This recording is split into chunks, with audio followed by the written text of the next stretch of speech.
Olá, sejam muito bem-vindas a mais um episódio do nosso podcast Chorei no Banho, um podcast feito para você que, assim como a gente, já chorou, né, muitas vezes no banho. Aqui chorar no banho é uma questão, né, amor? Se você ainda não chorou, vai chorar, não é uma questão de si, é uma questão só de quando.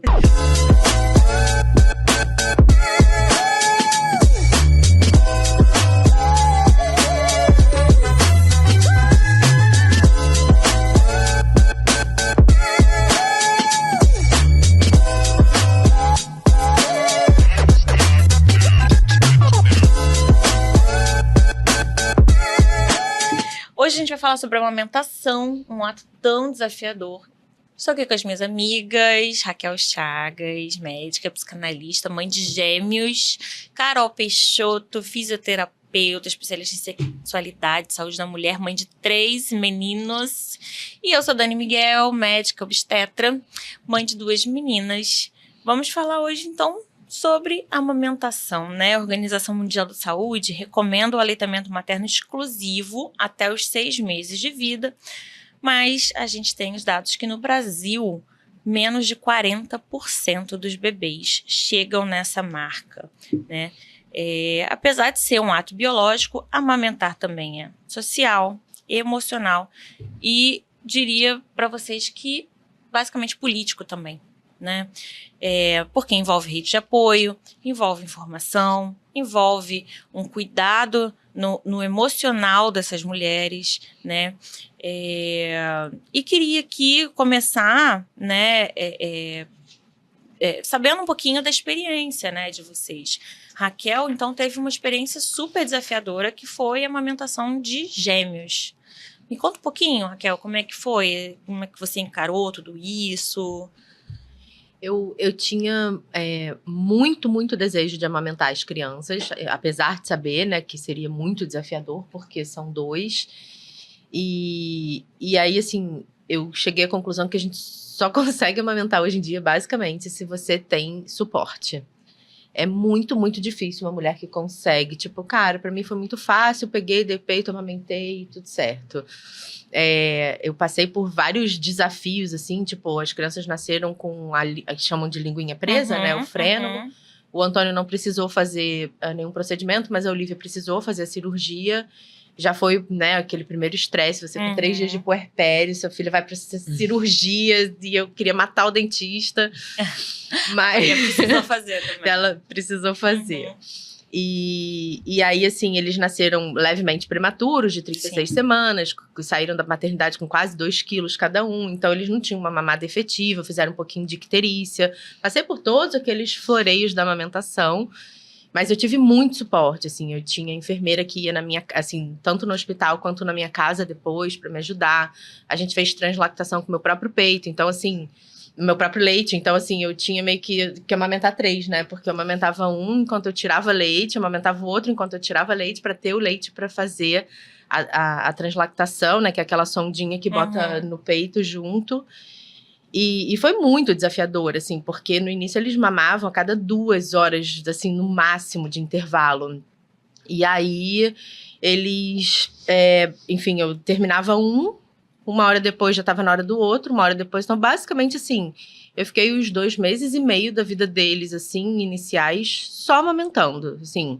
Eu mal saía da poltrona de amamentação, porque foi muita entrega, assim, mas foi uma das coisas que eu mais amei fazer na vida, sabe? Eu ainda amamento, né? Os 2 ainda mamam. E foi uma das, sei lá, das melhores coisas que eu fiz, sabe? Eu me sentia tão conectada, tão realizada.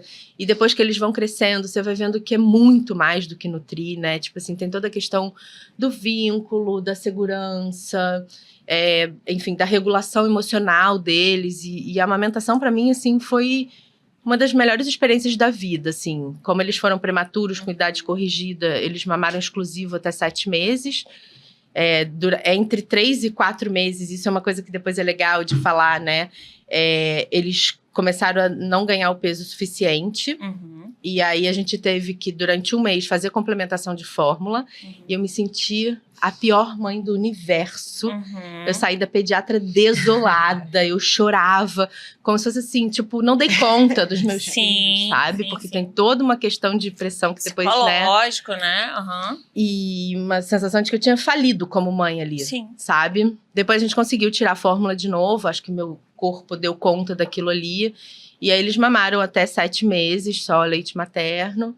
E aí introduziu alimentação, mas até hoje, assim, eu brinco que se eu não tiver... Eu agora tô fazendo um movimento por outras questões, eu não quero mais amamentar, né? Porque é uma briga pra você conseguir, depois é uma briga pra você tirar, exatamente. Mas tô passando por isso também. Se eu não tirar, cara, as crianças vão pro Enem. Mamando, vão falar assim, posso só chamar minha mãe rapidinho que eu tô nervoso? Dá uma mamadinha, sabe? Você trouxe meu lanchinho? Trouxe meu lanchinho aqui, minha mãe. Tem até um episódio, né, do Porta dos Fundos sobre isso. Ótimo. Tem. Depois procura lá que o cara tá no meio do trabalho e de repente... Ué, cadê o fulano? Vão ver, ele tá dentro do armário lá, mamando. Meus filhos, tipo, vão ser assim. Então, eu tô no movimento do desmame gentil, né? Mas, assim, é maravilhoso. Mas deu, assim, sabe? Sim, eu vou... antes de passar pra Carol, né? Eu acho que você falou coisas muito importantes aí, né? Primeiro de tudo, foi a questão da prematuridade, né? No seu caso, os gêmeos, né, foram prematuros, eles nasceram de 36 semanas, nem foram prematuros tão extremos, mas é o que a gente chama de prematuro mais tardio, né? Mas ainda assim prematuros, né? E isso implica uma coisa que eu sempre pontuo muito, não só nas redes, mas com as minhas pacientes, né? A amamentação, as pessoas tratam a amamentação como se fosse um ato exclusivamente dependente da mulher. Só que, na verdade, todo o apoio, toda a equipe que está cuidando daquela mulher, ele vai ter um papel importantíssimo na amamentação daquela criança. E a questão da prematuridade ou da maturidade fetal é uma coisa que implica muito nessa amamentação. O bebê... ele passa no finalzinho da vida intrauterina dele, ali em torno das... entre as 37 e as 39 semanas, ele passa por um processo de...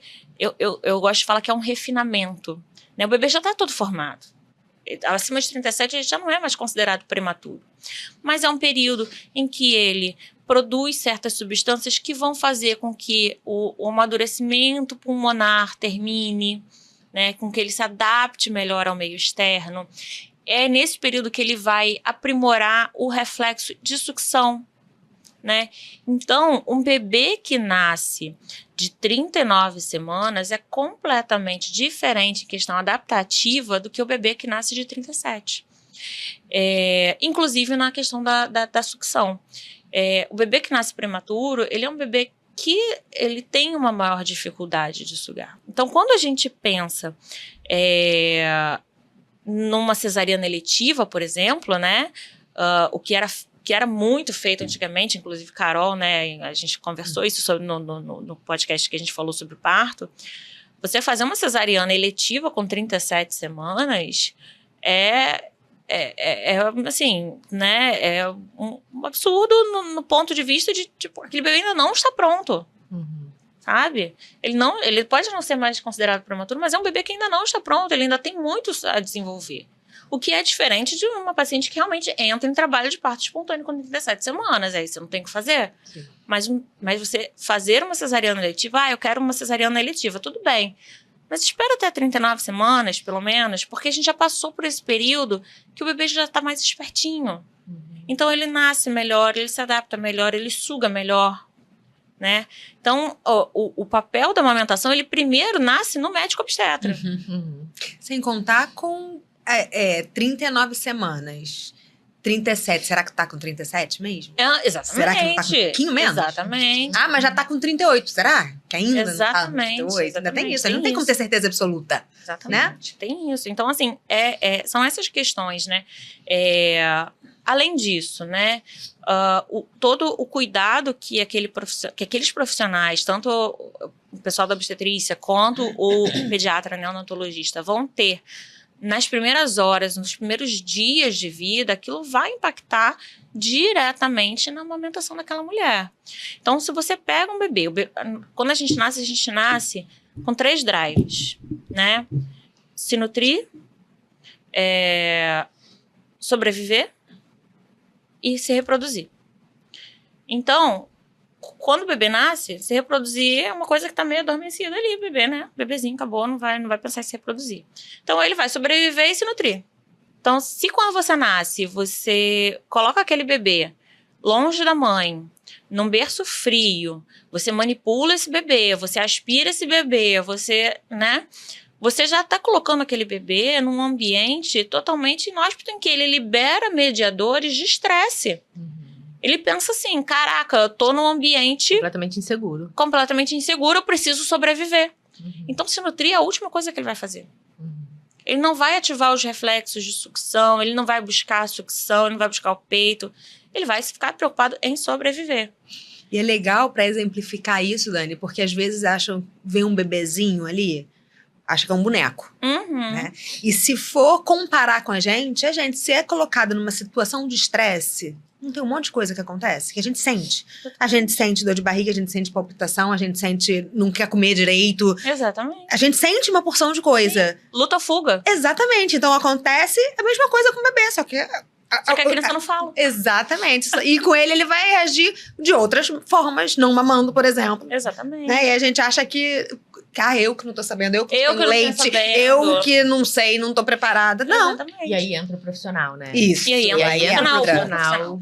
E aí, assim, se o bebê nasce, você faz a Golden Hour, coloca o bebê diretamente no colo da mãe, aquela criança fica ali, no contato pele a pele, existem reflexos que não são imediatos, isso é importante dizer, porque as pessoas acham que a criança nasce e já tem que vir logo no peito. Não.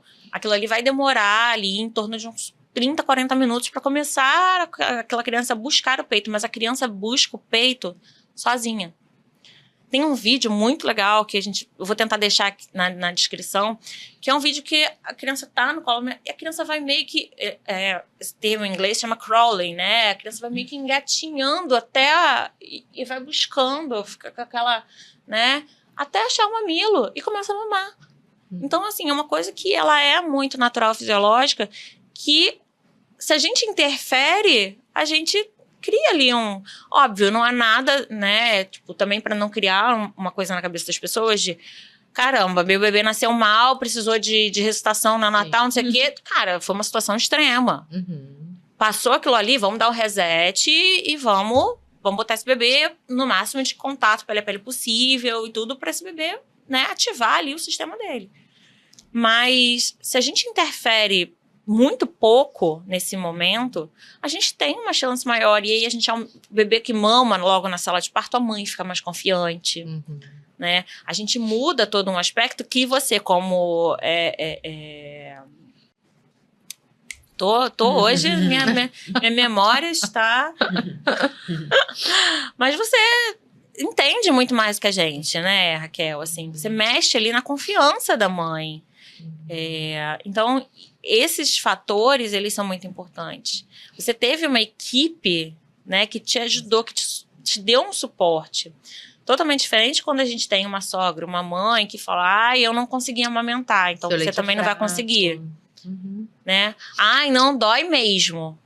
Tipo, é assim mesmo. Engole esse choro, bota um pano aí na boca e é assim mesmo. Né? Então, isso é completamente diferente. Tipo, não, seu leite tá muito, muito fraco, não tá segurando. São gêmeos, isso não vai conseguir. Né? Isso na mente de uma mãe que tá no puerpério, totalmente vulnerável, né? Isso influencia diretamente. Então, acredito que você, por ter tido realmente esse apoio e buscado esse apoio, né? Também, acho que uma questão de você... Conhecimento, você já ter tido seus filhos, você já estava mais madura, né? É totalmente diferente. Você chama de velha, Dani? Não, gente, eu vou apanhar mais madura, foi fogo. Junta com a mãe dela. Cadê sua mãe e seu marido? Me passa o telefone deles, por Perdi gentileza. minha mãe no outro, perdi meu marido no outro. Cada episódio ela perde um. Não, gente, mas a questão de maturidade Tá certo, é importante. Dani, foi só É diferente um do que adendo. Não, porque eu vejo, às vezes, assim, mulheres muito jovens começando, né, ali a maternidade. Até a preocupação é outra. É outra. Tá preocupada se o peito vai cair. Vai cair isso. Entendeu? Exato. Não se vai amamentar. Sabe? E quando a gente já tem uma maturidade, assim, a gente se preparou para aquilo. Né? Eu vejo isso muita diferença na questão das gestações, assim, porque eu acompanho no consultório, tanto mulheres mais maduras, mais vividas, Quanto pessoas como eu, jovens. Isso. Entendi. Tipo, maduros como vocês e jovem como eu. eu vou apanhar. Vai, continua. Mas são preocupações diferentes. Total. São gerações tempos diferentes. É isso. A nova geração, gente, tem uma visão completamente diferente da nossa. Agora, eu acho uma coisa legal a gente falar, porque caso alguém esteja ouvindo a gente falar e pensar assim, tá, mas eu não posso pagar uma enfermeira, eu não posso.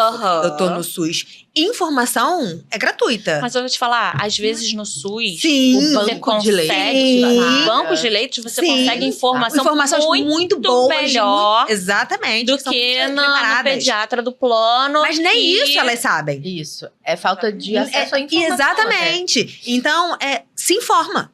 Porque informação gratuita você tem. Exato. Procura quais são os melhores meios de eu me informar. Onde são os melhores meios? O SUS, onde está esse local que eu posso me informar? Porque não é só quem pode pagar por isso que vai ter, que vai ter essa informação, que vai ter isso. A diferença é basicamente conforto, né? Do tipo assim, eu tive obstrução de ducto na segunda semana de amamentação. Aliás, meu Deus, né? Cara, assim, ó, amamentar isso, você tem que querer muito, porque o negócio dói. Aí você tem que botar o peito de molho numa água com negócio de sei lá o quê, um pó lá com água quente, aí você bota, aí você não desobstrui, você tem que virar a boca da criança pro lado que tá obstruído, aí você fica de 4 com a criança deitada. Mas você sabe que até isso já tá meio ultrapassado, sabia? Jura? Essa conduta. Senhor! Aí ficava eu, e escolhendo qual que mamava melhor daquele lado, pra conseguir desobstruir. Então, assim, eu consegui, por exemplo, fazer isso na minha casa. Sim. Elas iam lá, levavam laser e tal. Mas tem os mesmos recursos no banco de leite, assim, quase toda a cidade tem, né? Então, assim, os hospitais universitários e tal. Só que é isso, assim, você tem que se munir de informação antes. Porque quando o bicho pega... E vamos falar a verdade. A gente tem que se munir de informação independente se você tem ou não a condição de pagar um profissional. Porque há profissionais e profissionais, né? Mas eu vou te falar, as pessoas não pensam. Não. E sabe por quê que eu falo isso? Justamente porque eu já tentei fazer esse trabalho de conscientização da amamentação. De conscientização da amamentação. Até muito antes da Maria nascer. Eu via que isso era uma dor muito grande das mulheres. E aí mas só pra quem tá passando por isso. Não é e não pra quem vai passar. Vamos falar antes, pra você já chegar no momento. E aí, realmente, o que eu via era que quem aderia antes, realmente chegava no momento e tirava de letra. Não que as situações ruins não acontecessem, mas quando aconteciam, não ficava tão desesperada, né? E buscava ajuda certa mais rápido. Mas a adesão era muito pequena. Muito pequena, porque as pessoas não estão pensando na amamentação. É aquela coisa, a gente tá acostumada a querer viver um problema de cada vez. Então, assim, gente, eu não vou pensar nisso, isso é um problema da Dani de amanhã, entendeu? Então, não pensavam. E aí, corriam para tentar ver as coisas quando já tava com o carro andando. E aí eu falei assim, não, essa abordagem não tá legal. E aí eu comecei a tentar fazer a abordagem e aí não tem jeito, tem que ser no 1 a 1. Tem que ser no 1 a 1. Pra você criar alguma coisa, pra você melhorar ali, tem que ser no 1 a 1. Tem que ser, né? E a gente, pegando o gancho do SUS, né? Eu acho que a gente fala muito do SUS, mas na verdade, gente, o nosso Sistema Único de Saúde, ele funciona muito bem. Muito bem. Sabe? É que as pessoas nem procuram saber o que tem lá. De fato, a gente tem áreas do SUS que não funcionam tão bem assim, porque a gente tem talvez uma demanda Eu ia falar isso, pela demanda. muito grande. Mas na parte materno e infantil, a gente tem que tirar o chapéu, porque na parte materno e infantil é uma seriedade ali e eles trabalham com muita eficiência, né? E trabalham muito bem. Eu atendo pacientes de fora do Brasil, né? Muitas brasileiras que foram morar fora, foram morar em Portugal, países da Europa principalmente, até Canadá, né? Onde a gente tem uma grande referência da amamentação lá no Canadá, mas até lá no Canadá é tão diferente a cultura que elas vêm buscar na teleconsulta, né? A gente faz teleconsulta e aí para orientação. E é muito diferente, gente. Elas falam, tô sentindo falta aqui, porque aqui é uma coisa que você não consegue ter um acesso, você não consegue ter segurança ali no que está sendo feito. Então, assim, o nosso sistema único de saúde, a gente tem que tirar muito o chapéu. Sim. A gente tem profissionais muito bons, a gente tem bancos de leite excelentes. A gente tem serviços aqui no Rio de Janeiro, não sei como é que é em Floripa, mas que, assim, eles vão para doação, eles vão na sua casa, deixam os potes, e depois eles vão buscar os potes. Maravilhoso isso. Né? Dão toda a orientação. Então, assim, é uma coisa que realmente a gente precisa divulgar mais, né? Eu acho que precisa de mais divulgação para as mulheres, né, conseguirem, né, essa questão da amamentação. Carol, me fala um pouquinho da sua história. Eu tive 3 experiências diferentes, é aquilo. Não é igual. Não. Já tive um e agora já sei como é que é. Foram 3 experiências diferentes. Até porque as crianças são diferentes. Exatamente. O primeiro, tive muita dor no primeiro. Muita dor. E eu via que é isso. Assim, amamentar dói. E tive que lidar com aquilo, porque lá, primeiro filho, 17 anos atrás, sem informação, tive que lidar com aquilo. Eu tive que voltar a trabalhar muito cedo. E eu nunca... Eu tinha... Se eu ficasse em casa, eu tinha leite suficiente pra ficar na amamentação exclusiva. Mas eu não conseguia tirar o suficiente pra deixar pra ele. Tentei, tinha maquininha, comprei a máquina pra tirar. Não adianta, porque aí saía. E aí, quanto menos sai, mais estressada você fica, mais ansiosa. E aí é que não sai nada mesmo. Então, eu não tinha o suficiente. Então, ele muito cedo precisou entrar com 2 meses. Ele entrou com a fórmula pra complementar. E aí, o Fred, o mais velho, quando foi lá pelos seus 3, 4 meses, parou. Ele fechava no meu peito e eu ficava arrasada. Eu falava, não, abre essa boca! E ele largou mesmo. Fechou e não mamava, não adianta.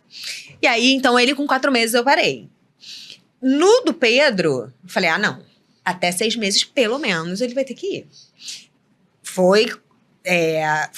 Fiz todo um preparo diferente e ele nasceu com a PLV. Que não é nada fácil. Aí, olha, vou falar, é muito difícil. Porque no primeiro, a gente ouve assim, por exemplo, não come feijão porque vai dar cólica no neném. Não faz... Aí você fala assim, gente... Que é um mito, tá, gente? Que aparece. Aí, não, o feijão é mito. Especificamente. Mas você fala... Aí, o que eu pensava? Parece que eu vou comer, vai atrapalhar. Aí, você tem um filho, uma PLV, e descobre que sim, que o que você come influencia demais nele. Mas é porque ele era alérgico. Sim. Isso é importante a gente pontuar. Não, né? Mas o que eu quis dizer vai pra ele mesmo. Sim, passa pra ele. Passa. A gente acha que... Não, parece que o que eu como passa pra ele. Passa pra ele. Então, eu tive muito desafio. Porque eu tive que cortar tudo pra eu conseguir amamentar. E é importante dizer que há 14, 13 anos atrás, a gente não tinha variedade de produtos sem leite que a gente tem sem leite. Sem leite. Porque a PLV, ela não é a intolerância à lactose. Não pode ter nada. Né? A PLV é a alergia à proteína do leite de vaca. Lactose é um açúcar, que é diferente da proteína, que é uma molécula muito mais complexa. Né? Era muito difícil. Então, exatamente. Muito. Não é só você botar uma enzimazinha ali, um lactei e não comer. pode ter contaminação cruzada. Não pode, exatamente. Não pode comer com qualquer lugar. Eu com a Elise ele tive passava também. mal. Ele Aí- passava mal mesmo. Ele era uma criança que nasceu nas primeira semana, ele tossia. Eu falava, gente... Aí a primeira pediatra dele falava, não, é normal. Falei, isso não pode ser normal. Procurei uma outra médica e aí ela falou, não, isso aí tá com cara de HPLV. E aí fizemos um exame de sangue. Ela falou, acho que ele precisa fazer um exame de sangue. Fez o exame de sangue, quando saiu ela falou, olha, se uma semana não mudar, a gente vai repetir. Não mudar, ele vai ter que transfundir. Eu falei, eu tinha 10 dias. Eu falei, meu Deus. Ela falou, corta tudo, você não pode. E aí ele melhorou absurdamente. Ele tava com uma anemia muito baixa, com tudo baixo. Tava gerando uma confusão lá dentro dele, tava muito baixo. Deus. Eu falei, não, vamos, cortei tudo. É aquilo que a gente falou, né? Pelo filho a gente faz. A gente faz. Se a gente tá com alergia, sim. a gente fala, ai, tem alergia a camarão, mas eu vou comer só uns pedacinhos aqui. Deixa o antialérgico do lado, vamos ver o que acontece. E aí, eu fiquei assim, Uhum. a olheira lá no fundo, porque eu não comia nada. Tudo tinha medo. Tudo tinha medo de comer. Queria beber água. E a gente começa a criar uma fobia, né? Exatamente. De comida. Uma coisa eu vivi horrorosa. isso também. Depois eu E eu conto a minha fiquei história. tão assim, ele ficou ótimo. Uhum. E eu peguei uma pneumonia que eu fiquei péssima. Fiquei um mês sem poder trabalhar, sem poder nada. E que o médico falava, a gente acha que é uma tuberculose, não é uma tuberculose, o que é? Porque tá muito... E eu fiquei péssima um mês, porque a minha imunidade tava no pé. Imagina, amamentando e não comendo. Minha imunidade no pé. Então, quando foi 6 meses, eu falei, não, eu tô ficando doente. Uhum. E ele, não adianta, ele tá bem e eu morrer. Não vai adiantar. Então, com 6 meses, eu fui até 6 meses. Uhum. Com 6 meses, eu falei, chega. Uhum. E o que eu fiz pra não correr o risco de eu ceder? Eu falei, vou voltar a comer. Pronto, que aí eu não vou dar. Se eu voltar a comer, eu não vou dar, mamãe, eu vou... E foi bem. Pronto, ele deixou. Já o Felipe, que foi o último, eu tive uma gestação difícil. Uhum. Foi a pandemia, eu não pude trabalhar, foi todo mundo trancado dentro de casa, um medo danado que todo mundo falava que grávida se pegar a Covid vai morrer. Então eu ficava apavorada. Então eu tive uma depressão durante a gestação. Uhum. E a gente também acha que durante a gestação não vai passar pro bebê, não. Eu tive muitos desafios. E primeira coisa, eu não tinha quase leite. Uhum. É incrível. Sim. Eu era eu tava no puerpério, uma semana com um bebezinho, eu dormia sem sutiã e não vazava. Uhum. Eu não tinha. Ele mamava, ele nasceu com Estresse, 4 né? quilos. Sim. Então ele precisava de mamar. Uhum. Ele tinha fome. Uhum. Eu não tinha leite. Uhum. Incrível, como eu não tinha. Ele dava 3 minutos mamando, o peito ficava murcho. Meu Deus. Eu não tive aquela pojadura enorme que tá no Felipe. Sim. Eu já sabia como é que era. Foi muito diferente. Eu precisei entrar. Aí, por conta Sim, disso, eu precisei entrar com a fórmula. Fiquei também até 6 meses. Uhum. A fórmula, na verdade, era a principal alimentação dele. Mas eu falei, mas ele vai ter o meu leite até. Aí ele foi até os 8 meses. Até porque não é nem... E aí foi parando. Não é nem a nutrição Só, só, né? É aquele exatamente. vínculo, aquela coisa, né? E o aquela que a Raquel falou, função. pra mim, amamentar é a coisa mais fantástica do mundo. Ah, é muito bom, né? É muito bom. É muito bom. Eu acho muito bom. Eu tô alimentando meu filho. Uhum. Eu vínculo, você olhar Sim. pra ele, você para tudo. Uhum. Eu gostava muito de amamentar. Foi realmente algo que eu quis fazer nos 3. E fiquei até conseguir. Porque é maravilhoso. Então, com todos os desafios, eu quis insistir. Entendi. E foi bom. Sim. Todos parei por motivos que eu precisei Cada um parar. uma E tá história. tudo bem. Ah. E foi bom porque eu fiz o que eu pude. Uhum. Essa sensação é boa, né? Eu fiz o que eu pude. Isso Sim. foi bom. Eu acho que no final tudo se resume a isso, né? Você tá em paz com a sua decisão, Exatamente. né? Porque assim, de fato, nós aqui, nós 3, gostamos de amamentar. Claro que todo ciclo tem seu fim. Então, se você perguntar hoje em dia se eu gosto de amamentar, eu vou falar que não. Porque a Você minha... não pode aumentar hoje. Hoje, exatamente. Porque a criança já está com 2 anos e meio, quase, e assim, você fica... exatamente. É puxar a blusa no meio da rua e você fica ali angustiada e a criança vai de um peito pro outro, um peito pro outro, um peito pro outro. Então, assim, hoje a gente também está no processo de desmame. Mas, sim, gostei muito de amamentar minhas filhas. Mas é importante a gente falar também que tem gente que não gosta. Sim. E tá tudo bem, tá? Inclusive, existe, uma desordem, um transtorno, que a gente chama que é o transtorno do reflexo de ejeção do leite, a disforia do reflexo de ejeção do leite.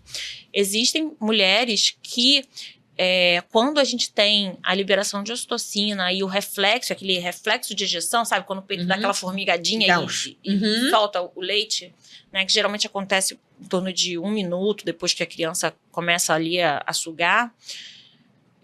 Aquilo libera na mulher, substâncias, de estresse mesmo, que a mulher começa a ter sensações de pavor, A mulher começa a ter taquicardia, quer jogar o bebê longe, quer sair correndo, Começa ali uma crise mesmo, de ansiedade, de pânico no momento da amamentação. E é uma coisa que ela acaba sendo bioquímica. Claro que você tem as predisposições, então, assim, um puerpério difícil, uma paciente que já tem uma tendência ali, um transtorno de ansiedade ou um transtorno mais depressivo, para isso acontecer, mas é uma coisa real E as pessoas não falam. Geralmente as mulheres, elas sofrem sozinhas, pensando que são mães horríveis, porque não estão curtindo aquele momento, e aí aquilo ali vai criando um ciclo, Porque você se sente uma mãe horrível, porque você não tá curtindo, e aí, ao mesmo tempo, bota a criança pra mamar, porque você se sente culpada, e aí a criança mama, e aí aquilo ali retroalimenta aquele sentimento, e aquilo ali vai, entrando. Isso é legal num que você looping. falou de se sentir uma mãe horrível, porque é isso, a gente estava até conversando sobre, quando a gente estava falando sobre parto, que, na verdade, nós não somos mães horríveis, independente se foi parto cesárea, se foi parto normal, se amamentou, se não amamentou, se curtiu, se não curtiu. É fazer o que tá deixando todo mundo feliz. Sim, tem que estar. Exatamente, tá todo mundo em paz aqui. Na nossa dinâmica, funciona muito bem desse jeito, tá todo mundo em paz, sem estresse. E tá bom, ninguém é menos, ninguém é mais. É cada um na sua dinâmica. Não tem um protocolo que é pra todo mundo igualzinho assim. Exatamente. Não A funciona. amamentação hoje ela é um imperativo moral. A mãe que amamenta é a mãe boa, é a mãe dedicada. Igual parto normal. Igual parto normal. Igual parto normal. É E melhor a que quem não teve parto amamenta normal é que amamento não exclusivo. ama o filho. Tipo assim, E não tem nada a ver. principalmente a que não amamenta. Porque assim, quando você tem uma justificativa, Aham. eu tenho pouco leite, meu leite rachou, Agora, quem não qualquer quer. coisa. Agora, a mulher que, assim, precisa assumir que ela não quer amamentar, é muito difícil, Muito gente. difícil. Assim, ela vem... eu tive um pouco, assim, dessa sensação de desespero de amamentação, mas eu fui ter a recente, assim, que eu passei por uma gestação, que eu não sabia que eu tava grávida porque eu tomava anticoncepcional. E uma das maneiras que eu desconfiei da gravidez foi porque, assim, eu sempre amei amamentar. E eu comecei a ter, gente, assim, juro por Deus, sabe a sensação de pânico? A síndrome de pânico mesmo, quando as crianças vinham pedir. Cara, aquilo ia me dando um ataque cardíaco ruim. Eu falava, cara, tira essa criança daqui. Quando eles começavam a mamar, eu ficava assim, ó... Isso tem que acabar, eu não aguento mais, assim, sabe? E eles pegavam Isso é meu muito peito e comum, davam uma sabia? raiva. Isso é muito comum. Quando a mulher segunda engravida de gestação, novo, né? muito comum. Cara, e aí eu ficava com raiva deles. E eu não me reconhecia. Eu falava, gente, o que tá acontecendo comigo? Tipo assim, eu sempre amei amamentar. Agora eu tô ficando com raiva deles, assim, sabe? Porque cara, não dá pra botar em palavras, sabe? Sei. Uma coisa assim, de desespero. E aí eu falei, não, tem alguma coisa de errado. Enfim, depois eu descobri que eu tava grávida e tal. Mas é muito louco, porque a gente tem que passar isso meio que sozinho, porque você fala assim, cara, eu falo pra Como é que eu vou falar amamentar? Como é que eu vou falar agora que eu não aguento raiva mais? dos meus filhos, sabe? Tipo assim, que só de pensar deles chegarem perto de mim me dá uma vontade de sair correndo. E na verdade, nem falar pro outro, você não tem coragem de botar pra fora. Pra você Pra ninguém. mesmo. Tipo, Você não quer nem pensar nisso, falar, não, Sim. como assim? Que isso? Como assim? Sai daqui. menos intrusivo. Mas é muito bom a gente falar sobre isso. Para as pessoas verem que acontece. Acontece. Você não tá errada. E- Acontece. É total. Mas tem um lado também que eu acho que a gente tem que se preocupar um pouco de trazer luz, assim, que a maioria dos profissionais ainda não é incentivador da amamentação. Não é. O que eu vejo de mulher que é absolutamente capaz de amamentar uma criança. E não, E não é estimulada, que não E assim, é até orientada. gostaria e tal, mas aí, Aham. porque aí vira aquele ciclo do estresse, né? Que você falou desde o nascimento ali, que você separa a criança e tal. E aí já vai gerando aquele estresse cerebral na criança. Aí a criança chora. Aí quando traz pra mãe, tipo, a criança tá chorando, aí a mãe fica nervosa, estressada, produz menos leite. inibe a Exato. produção de E aí leite. vai virando um ciclo. ciclo eterno. É porque, na sabe? verdade, eu acho que acaba se resumindo a uma questão assim. Pra mulher amamentar, ela precisa não só ter um apoio ali seu físico, né, que já cansa, como também um apoio psicológico. Uhum. Então, você precisa estar do lado da paciente para fortalecer não só a parte física, então ajudar a fazer uma translactação, a botar um mamilo lá na boquinha do neném e tudo, como também fortalecer a autoconfiança daquela mulher. E isso demanda tempo, demanda esforço, e a maioria dos profissionais, né, que atuam na parte da medicina com isso, não querem fazer, né, não veem valor nisso.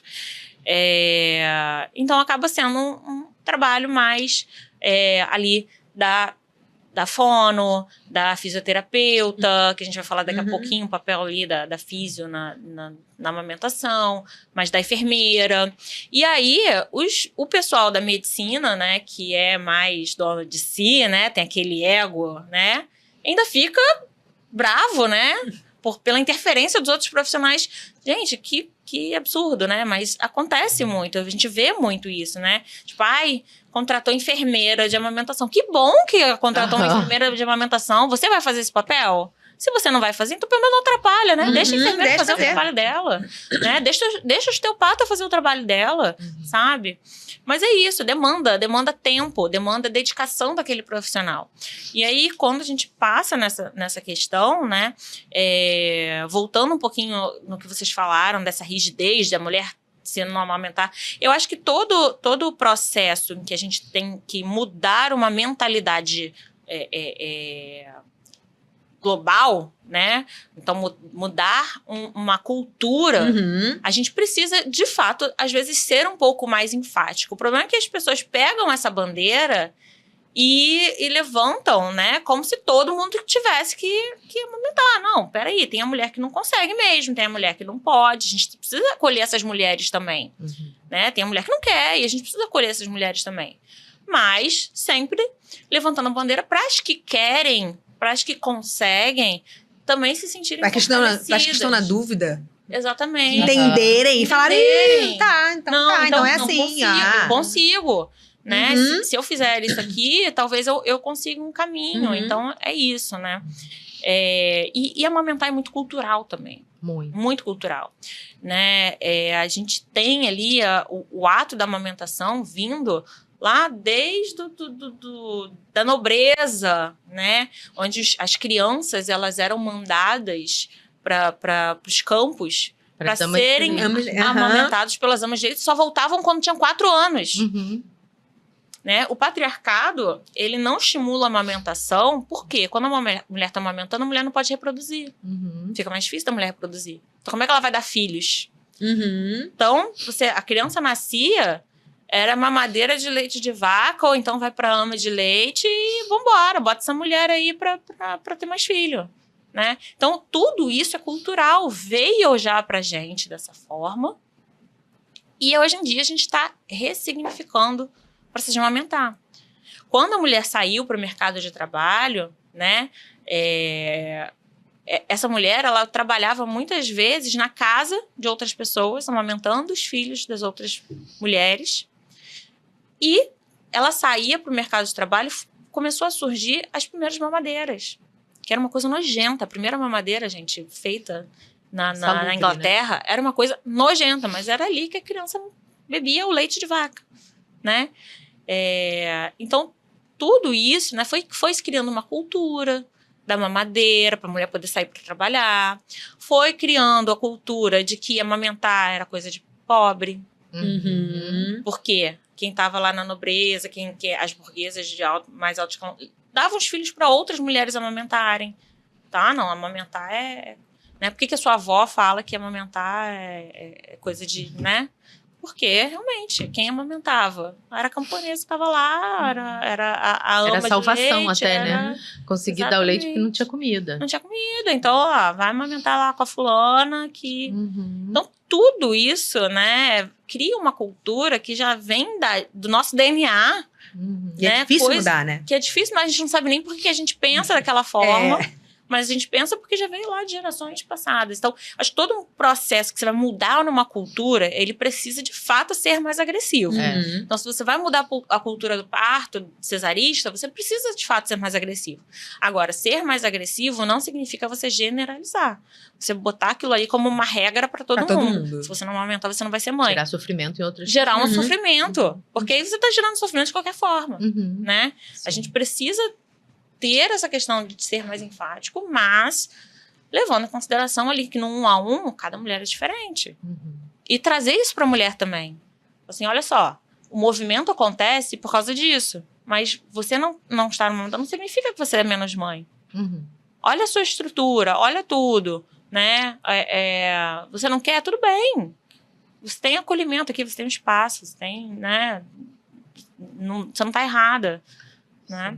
São escolhas, né? Queria falar um pouquinho, Carol, que a gente falou da fisioterapia, né? A Carol, além ela tem mil faces. Ela é osteopata. Além de tudo que Carol faz, Carol também é osteopata. Cuidou da Maria, quando a Maria estava lá, né? Com todas as questões da amamentação. Maria, nossa senhora, teve que fazer também a cirurgia do frênulo. Meu peito ficava assim, carne viva nos primeiros dias. Carol foi lá me salvar muitas vezes.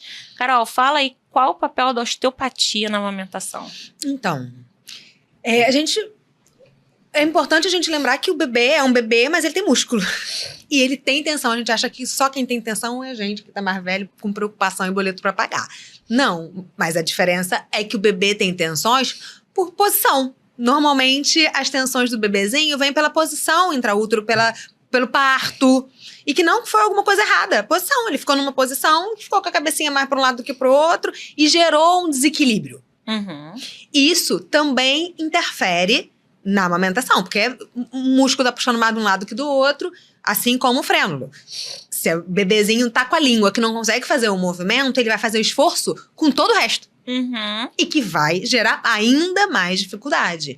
A osteopatia entra exatamente para tirar essas tensões. E que é muito fácil no bebê. Porque do mesmo jeito que vai com uma velocidade enorme. Eu acho que os seus bebês também passaram, né? Passaram pela osteopatia. Então, é rápido, né? Você vê o resultado muito rápido. Então, pouquíssimas sessões. Pois ela vem exatamente para isso. Para tirar as tensões. Não dói. Eu sempre aviso a mãe. Até porque o bebê... massagem, e o bebê chora. E aí, acha que tá chorando é porque tá doendo. Não, é porque ele tá incomodado que estão botando a mão nele. Alguns dormem profundamente, outros choram, outros intercalam, mas não tá doendo. É uma massagenzinha muscular para tirar aquelas tensões e facilitar o movimento da boca. Porque a cervical, tudo interfere na boca, tá indo pra ali. É músculo, gente. É tudo músculo. A amamentação é músculo. Exatamente. E força naquele músculo pra puxar, né? Tem que ter força. Então, a osteopatia entra pra isso, pra facilitar. Sim. Ah, mas antigamente não tinha, é o que eu mais ouço. Das avós que vão acompanhando. Das avós. Antigamente também não amamentava, né? Das avós que vêm, antigamente não tinha nada disso. E eu amamentei. Sim, mas que bom que veio pra facilitar. Né? Sim, antigamente não tinha e dava-se outro jeito. Botava pano na boca, ficava mordendo. Mas que bom que isso veio pra facilitar. Isso é um facilitador. Né? São as coisas que vêm pra facilitar pra mulher, porque fica mais dolorido. É uma coisa, a Dani falou, e é real, a gente ouve muito falar que amamentar dói mesmo. E não é pra doer. Se tá doendo absurdamente, chega lá, o neném com 2 meses fala até hoje dói demais. Tá alguma coisa errada, gente. Não é pra ficar doendo. Então tem alguma coisa errada. Que pode ser simplesmente da pega, mas pode ser da boca do bebê. Sim. Então vamos trabalhar isso pra ver se melhora. E melhora. Sim. Amamentar muito mais que uma boca e um peito, né? Muito mais. Muito mais. Se fosse, ia ser tão simples se fosse, Né? né? Você encaixou e pronto. Exatamente. Raquel, você já pensou em desistir? Cara, já. No início, principal. Agora, né? Porque foram 3 momentos, assim. No inicinho, porque eu ficava desesperada deles estarem ganhando peso no limite. E aí, todas essas necessidades de intervenção, porque aí eu tinha a enfermeira obstétrica, a obstetra, a pediatra, a osteopata, a nutricionista para eu produzir mais leite, porque era uma produção que precisava necessariamente ser maior e tal. Então, assim, tinha toda uma preocupação de aporte proteico pra mim, pra eu conseguir. Então, assim, era um rolê tão grande que a gente falou, ai, gente, uma latinha de fórmula, sabe? Resolve. E no meio da farmácia resolve tudo. Mas aí, assim, quando eu cogitava, tipo assim, que eu ia ver mamadeira no Mercado Livre, eu falava, não, eu não quero isso de jeito nenhum, sabe? Então, assim, logo no início eu sim pensei em momentos de exaustão, sabe? É isso, eu ficava, sei lá, 20 horas em 24 amamentando, sabe? E depois, nessa gestação inesperada que eu tive, que foi muito incômodo, foi desesperador pra mim amamentar. E agora? Agora eu tô também no momento que, tipo, deu pra mim, assim, sabe? Mas eu nem encaro como uma desistência, eu encaro como um fim de ciclo mesmo, Fim de né? ciclo. Mas assim, até o fim de ciclo é uma coisa que você tem que se justificar. Né? Tipo assim, não, porque a sociedade de pediatria fala que é no mínimo até os 2 anos. Eles acabaram de fazer 2 anos, sabe? Entendi. Então, assim, Mas você fica naquela. Eles já têm 2 anos. Eles fizeram 2 anos agora? Então por que você tá se justificando? Então, é isso. Porque a gente se justifica por uma coisa que é de pressão social mesmo, sabe? Então, assim, hoje, pra mim, eu tenho clareza que já tá suficiente e tal. Mas foi um convencimento comigo, assim, sabe? Sim. Você tá justificando pra você? Pra você mesmo, na verdade. Não é pra sociedade, é pra você mesmo. Não, exato, é pra mim, assim, do tipo, mas por quê? Se eu posso mais um pouco, sabe? Mas foram os 3 momentos, assim, que eu pensei em desistir. Estou desistindo. Não, exatamente. O desmame gentil, né, ele é muito difícil. Principalmente quando a criança gosta muito de mamar. A Maria gosta muito de mamar. Sim, uma criança que vai até os 2 anos mamando, ela gosta muito. A Maria... Não, gente, se eu tiver em casa disponível, é assim, tipo, é o bebedouro, entendeu? Tá ali brincando, vai lá, volta.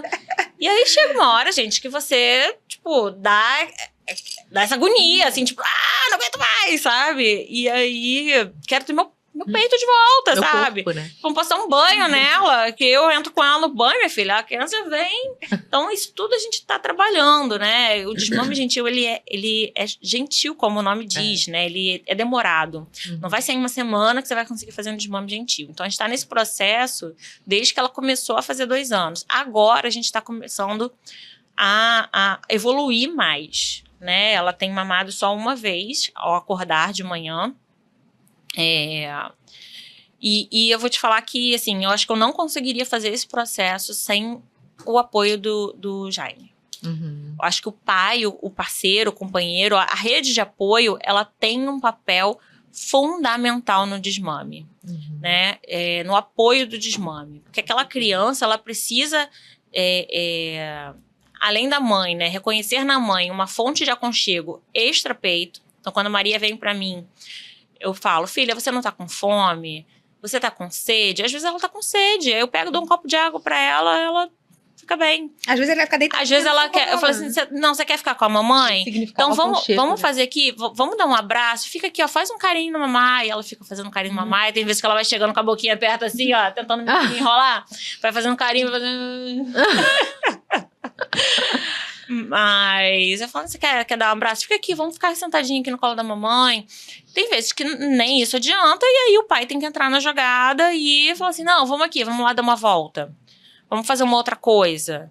A babá, né, a rede de apoio, paga nesse caso. Tipo, eu só consegui fazer o desmame noturno porque eu tinha pai. É isso. Porque é isso, assim, porque à noite, Pra você botar pra desesperada dormir, de sono, você a bota. criança não Bota tá lá. negociando nada naquele momento. A criança tá com Tudo que você quer que ela não desperte capeta no mais, corpo. cara, peito. Você acha que Sim. 2 horas da manhã eu vou ficar, quer água? Aham. Cara, vem, eu quero dormir, Não, tem que ser sabe? o pai, tem que ser o Então pai. tem que ser o pai, tipo, ou outra pessoa E aí, disponível chegou pra o isso, momento né? que eu virei e falei assim, olha só, eu não tô aguentando mais, eu preciso que você entre na jogada. E ele foi lá e entrou, Sim. né? Rolou uma pressão, assim, rolou, entendeu? Tipo assim, olha só, se você quiser voltar a transar, a gente tem que... Olha, Tá, calma, peraí, a gente vai. Aí ele... Opa! Oi. mas em uma noite. Não, mentira, não foi não. Mas assim, eu falei com ele de boa, assim, falei assim, cara, não tá dando mais, eu tô muito cansada. Eu não consigo dormir 2 horas seguidas. Eu preciso que você entre. E aí ele começou a entrar, ele começou a botar elas pra dormir. Hoje em dia eu já coloco ela pra dormir sem precisar da mamadeira. Porque ela começou a pedir, não, eu quero que mamãe me bote pra dormir. Eu falei, tá bom. Sem precisar tomar mamadeira não, sem precisar mamar. Eu falei, mas você não vai mamar, tá bom? Tá bom. Então é isso, ressignificou. Aí Quero ela, mamãe aí ela junto de mim. vinha, aí ela vinha. Aí eu falei, não, você não vai mamar, lembra? A gente combinou, senão eu vou chamar o papai. Não, tá bom. Aí ficava... E essa é a vantagem do desmame nessa fase que eles estão. Eles Porque negociam, eles já né? têm Negociam, conversa. Uhum. Você já consegue fazer combinados, né? Verdade. Agora, quando é uma criança de 6 meses, Não 8 tem meses, combinado. é Não tem muito como, difícil. tem como. Tipo, é na base da raça, né? E aí, a gente falou muito da questão da psicanálise, né? Como que a gente vai lidar com essa idealização da amamentação em relação ao impacto emocional quando a mãe não consegue amamentar? Então, quando a mulher não consegue amamentar, entram algumas questões, assim, fere o lado narcísico que todas nós temos, né? Uhum. Do eu dou conta, eu sou autossuficiente, a mãe que toda mãe amamenta, toda mulher nasceu pra gerar parir, vida, parir. Engravidar, parir e amamentar. Exatamente. Então, assim, a mulher que não engravida já não é tão mulher. A mulher que não Não. pare parto normal também, tipo, restrições. Não amamentou, então acabou. Tipo assim, não sei nem por que você se chama de mãe, sabe? Então tem uma questão, assim, de ferir a coisa da autossuficiência e tal. Tem as questões assim, fisiológicas mesmo, né? Da mulher saber que aquilo tem o benefício e tal, mas se sentir impotente diante de alguma dificuldade. E uma coisa que, assim, a gente tem que, assim, sempre considerar, né? Que a gente falou da questão do dinheiro, né? No SUS você tem acesso e tal, mas você não tem tanta facilidade a toda... Tipo assim, osteopatia não tem no SUS, sabe? E quando eu paro pra pensar, por exemplo, no meu caso, toda a infra que eu tive e que foi o que me permitiu amamentar, porque tem uma coisa, assim, do nosso lado também, assim, na psicanálise a gente traz uma coisa, assim, da nossa infância, né? Então, assim, como foi a sua história de amamentação? Porque isso vem pra você e assim, a gente tem 2 coisas, né? Ou a gente repete ou a gente repele comportamentos. Então, assim, se eu tenho uma criança ferida, por exemplo, eu fui uma criança que provavelmente eu era PLV, mas na época não se tinha esse diagnóstico. Uhum. Foi tudo muito sofrido pra minha mãe, assim, não existia fórmula sem leite de vaca e tal. E aí, assim, eu fui uma criança desnutrida. E aí tive meningite com 8 meses por conta de desnutrição e tal. Então, a minha história de amamentação fez com que eu falasse, cara, a minha tem que ser diferente. Uhum. Mas, às vezes, vem uma história de uma mãe que amamentar dói mesmo, amamentar, tipo assim, é difícil, não sei o quê. E que você já vem com aquela restrição. Morrendo de medo. E Você ai, já meu fala, Deus, cara, não quero não, isso, dói pra mim. sabe? Então, quando você fala, Dani, por exemplo, tipo, a gente tem, assim, tem gente que não quer amamentar e tá tudo bem, eu acho que o nosso único papel como profissional de saúde é entender de onde vem. Sim, Essa aquela coisa de impressão. você ver o medo, Foi né? o que a Dani falou. No podcast que a gente falou de parto. Medo, exato. Entender o porquê. Vamos vem. estudar os seus medos. Isso. Porque de repente é por um motivo que, calma, sua mãe foi assim, mas você vai ser exato, diferente. porque você cresceu ouvindo sua mãe dizer que era um inferno, né? Ou um pai que ficava extremamente agressivo porque tinha menos sexo porque a mãe amamentava, sabe?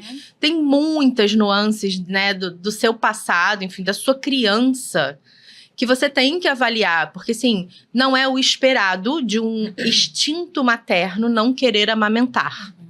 Não é que não seja normal, mas não é o esperado.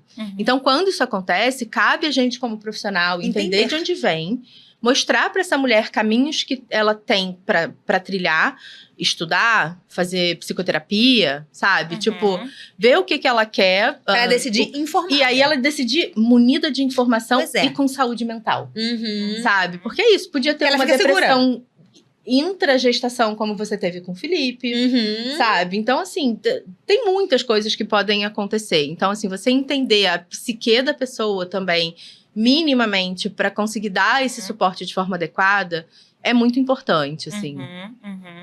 Sim. Beleza, gente. Carol, uma última pergunta. Qual foi o momento mais bonito que você viveu na amamentação? Você amamentou pouco, você falou e tudo, mas assim, teve algum momento que você, tipo, sem sombra de dúvidas, quando o Felipe nasceu e foi o único filho que foi direto pro meu colo e ele pegou de uma vez. 5 minutos eu já tava mamando. Sem sombra de dúvidas foi essa.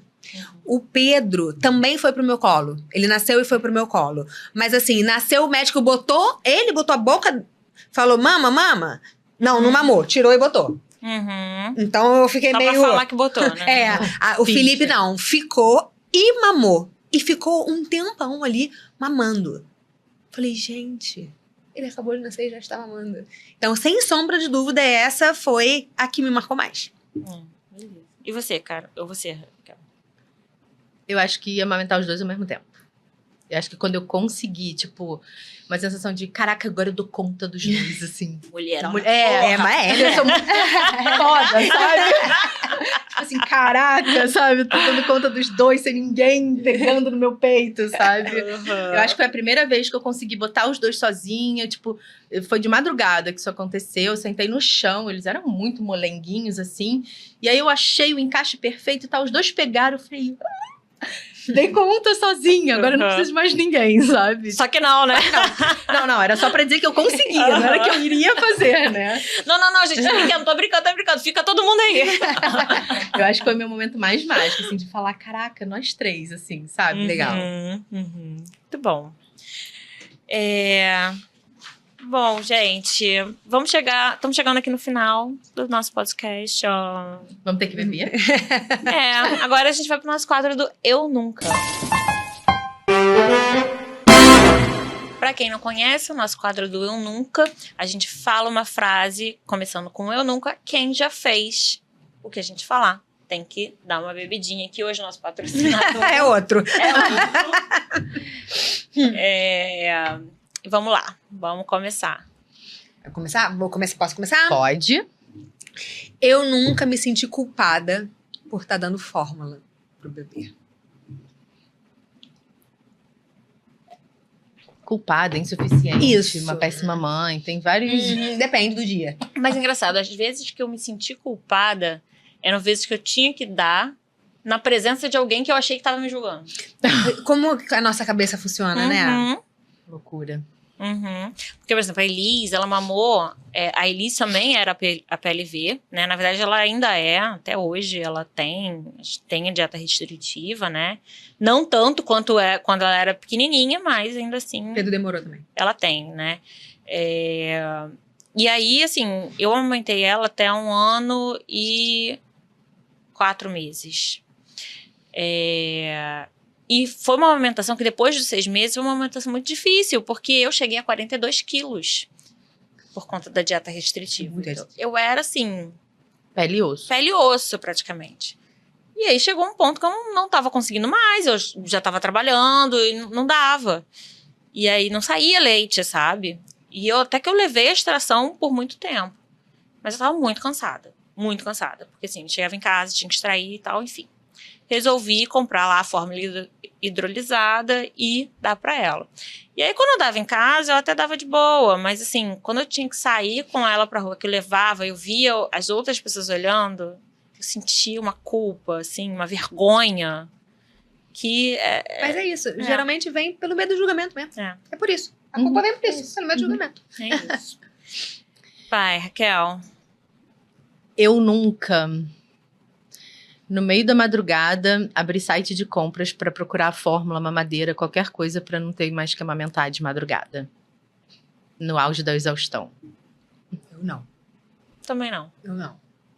Eu fiz, muitas vezes. Você No falou auge isso do pra gente desespero. Não. Abre Mercado Livre, vou ver. hoje. Bico de Amanhã mamadeira. Eu não, talvez, porque os meus filhos começaram todos eles com fórmula cedo. Cedo. É. Uhum. É. Sim. Então, não por isso. Sim. Eu nunca falei pra criança que o peito estava machucado só pra poder não amamentar. Eu não. Por conta da idade, né? Com 6 meses. Vou não beber adiantava. sozinha? Com Vai. 6 meses não adiantava eu falar, eu parei com 6, 7 meses, o que foi mais tempo, então, não. Gente. Não, É. falar, não, o peito da mamãe tá Tá machucado, dodói. tá dodói. Aí vai lá, passa a mãozinha assim, já sarou. Tá dodói, o peito da mamãe tá muito dodói. Não, agora a mamãe não pode, não. Eu falava que tá cansado, eu falo até hoje. Ah, o peito da mamãe tá muito cansado. Ah, então bebe. Não, era dodói a Sabe, pergunta. dodói é Tá desculpa bom. de qualquer jeito, amor. Bebe. Mas não era mentira. A minha preocupação era assim, cara, eu não posso mentir, né? Tipo assim, não tá machucado. Aí vou gerar um sofrimento na criança à toa. Mas eu vou beber em- você nunca... Ah, muito obrigada, só pra não beber sozinho. Mas você nunca Pronto. pensou em, tipo, numa coisa extrema, assim? Tipo, caraca, vou pintar o mamilo de esmalte vermelho e vou falar que tá sangrando. Nunca pensou, assim, um pensamento intrusivo que passou na cabeça. Cara, talvez já tenha tido, assim, mas eu sempre tive essa coisa assim de deixa eu tentar sempre falar a verdade, até porque eu tinha Não, consciência, sabe? depois vem, né, É. a nossa consciência. A gente e volta fala à sanidade mental e fala, exatamente, fala assim, tá. não vamos fazer isso, né? Não vamos fazer isso, né? Não vamos traumatizar a criança. Vai criar um trauma desnecessário. Não, mas tipo assim, ó, eu já me escondia quando eu ouvia, tipo assim, cadê mamãe? Quer tetê? Aí eu, ai, eu vou fingir que eu tô dormindo mais um pouco. Assim, não foi uma coisa assim, ai, que legal. Ela sempre foi 100% honesta, né? Mas só o dodói que eu não fiz. Não, também, assim, eu falo, mas nunca cheguei nesse nível, né, de fazer. Ah, mas botar dá batom. vontade, de vez em quando dá vontade de botar, tipo, um Band-aid. band-aid. Eu falo assim, cara, filha, olha só, tá muito dói. Mas eu falo, não, vai criar um trauma na criança. Não, é só um momento de desespero, já vai passar. Respira. Passou. Muito bom. Ai, gente, muito bom, como sempre. Se você tem uma história de amamentação que você queira compartilhar, pode compartilhar com a gente. Você consegue achar a gente nas redes, a minha no Instagram, @doutora Dani Miguel, DRA Dani Miguel. Carol, onde que as pessoas te acham? TikTok e Instagram também, doutora DRA Carolina Peixoto. E Raquel? No Instagram, @Raquel.Chagas. A gente tá num nível que a gente tá lembrando nem o nosso Então- próprio arroba. Então, eu tô assim, é arroba mesmo que fala. Isso é maternidade. Muito bem, bem. gente. Até No o próximo, a gente vai falar sobre Sobre o corpo recuperação pós-parto. na recuperação pós-parto. Não percam.